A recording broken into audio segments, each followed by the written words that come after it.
వచ్చిందంటే లగచర్ల దాటి ముందుకొస్తే హకీంపేటలో మా బంజారా ఆడబిడ్డలు హారతులతో స్వాగతం పలికి అన్నా మా భూమి పోకుండా చూడే నీకు దండం పెడతామని చెప్పి బొట్టు పెట్టి ఆడ టెంట్ కింద జ్యోతి ఉంటే జ్యోతి కాడికి తీసుకుపోయాను.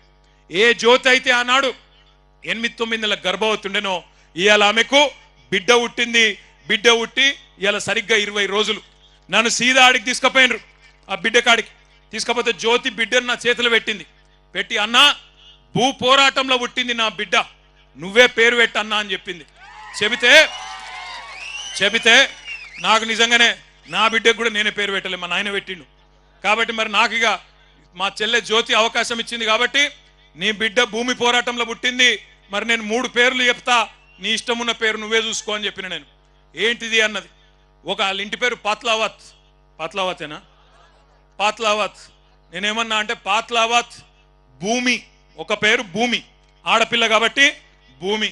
రెండో పేరు ధాత్రి అంటే కూడా భూమే. మూడో పేరు అవని. మూడిట్ల నీ ఇష్టం అన్న అంటే అన్నదిగా జ్యోతి అన్నది ఆమె భర్త అన్నాడు. ఇద్దరు కూడా రవి ఇద్దరు అన్నారు, ప్రవీణ్ ఇద్దరు అన్నారు అన్న భూమి బాగున్నది, నా బిడ్డ పేరు పాత్లావత్ భూమి నాయక్, రేపటి నుంచి భూమి నాయక్ అని పిలుస్తా అని చెప్పిండు. సంతోషం, గుండె నిండా సంతోషం అనిపించింది.